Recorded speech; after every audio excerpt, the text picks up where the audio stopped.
I get it. You're showing up, you're putting in the work, but somehow you don't seem to improve. You are not seeing the results that you want, and you're frustrated.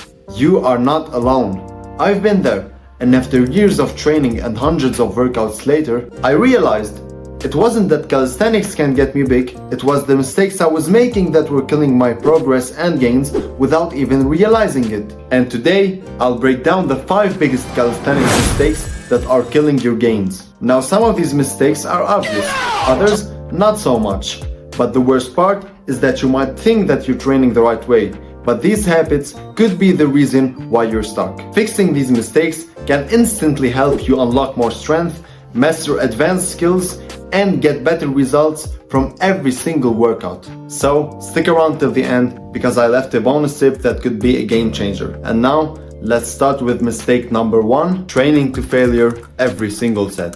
You might think that every set needs to be pushed to absolute failure because that's what causes growth, right? But guess what? You're wrong. A lot of people think that if they're not completely destroyed after every set, they didn't train hard enough. But going all out every single set slows your progress. When you drain your muscles and nervous system on every set, your later reps suffer, your form breaks down, and you'll end up ending your session short because you're too exhausted, which leads to not only weaker workouts, but also muscle tears, and that's a common injury amongst people who train like this. Elite athletes rarely go all out. They leave room for quality work, they focus on consistency, and they push to failure only in the last sets. The key is balance. Some sets should be about perfect form, controlled movement, and proper muscle activations, while others should emphasize pushing to failure. So in short, by leaving 1 to 2 reps in the tank most of the time, you prevent injuries, you maintain better technique, and you recover faster. Which leads us to mistake number 2,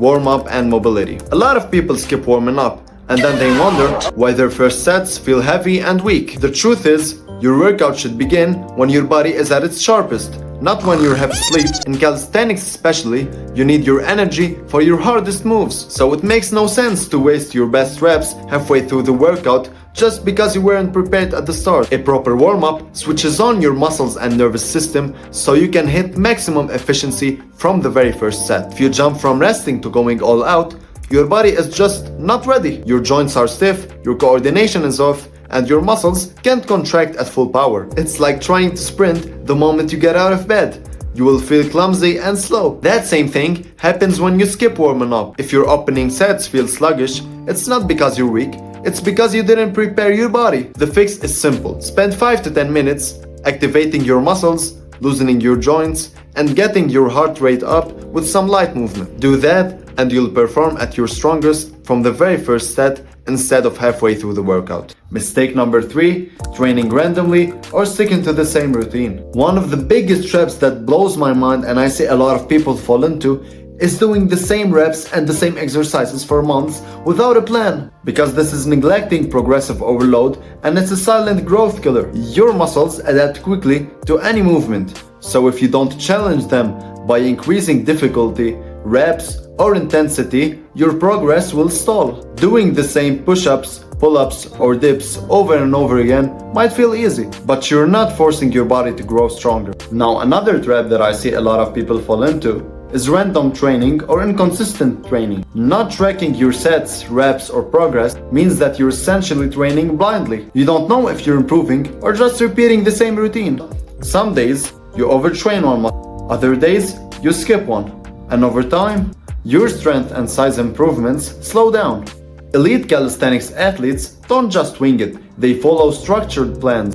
They track their progress and gradually increase intensity. So, create a routine and track your reps and progress over time. And if you don't know how to create one, just DM me on my Instagram and I'll help you get started. Mistake number 4, chasing reps over form. Now, for the question that's always been debated. Should you push for high rep failure or should you stop at controlled form failure? The truth is, if you're only chasing numbers and letting your form collapse, you're not really training the muscle. You're just moving your body around. For example, if you're aiming for 20 push-ups, but the last 10 look more like half reps with your hips sagging, those don't count toward real progress. They just reinforce bad habits. And I'm not saying this from my own point of view. This is what the 7 times Mr. Olympia Arnold Schwarzenegger preached all his career. It's much better to get fewer but clean and controlled reps that target the muscle instead of sloppy ones. And I'm not saying that you shouldn't go to failure or do as much as you can. What I'm saying is that you should go to failure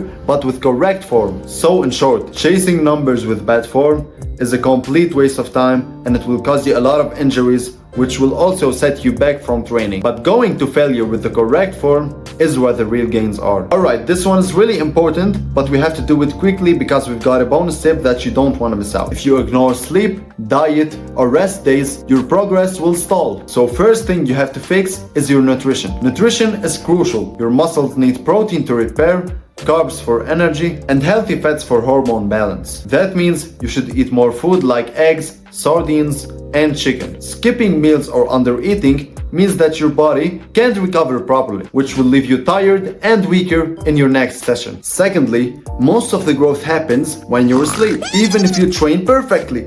Poor sleep limits your recovery, reduces your strength, and slows your skill progression. So what you should do is try and aim for a consistent amount of sleep that you could get every day, and preferably around 8 hours, because that's what all the researchers say is the perfect amount for recovery. And trust me, your body will thank you. Finally, rest days are just as important as training days. Overloading your muscles without giving them time to recover leads to fatigue, injury, and slower long-term progress. So unless you're trying to become the next David Goggins, just take the rest day, bro. And now, the moment you've all been waiting for, the bonus tip.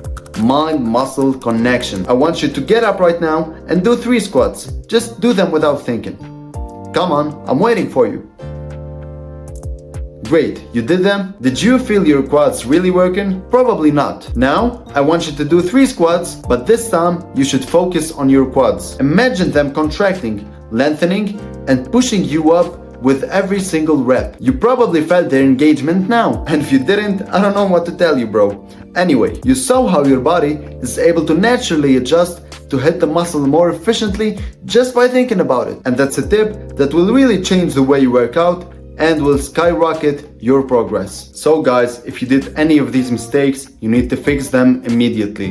And if you didn't, you can avoid them now. And make sure to subscribe, because I'll drop a full guide on how to go from normal push-ups to handstand next week, so you don't want to miss out. And if you want a personalized workout routine or have any questions, just DM me on my Instagram and I'll make sure to respond as quickly as possible. I'll leave the link in the description.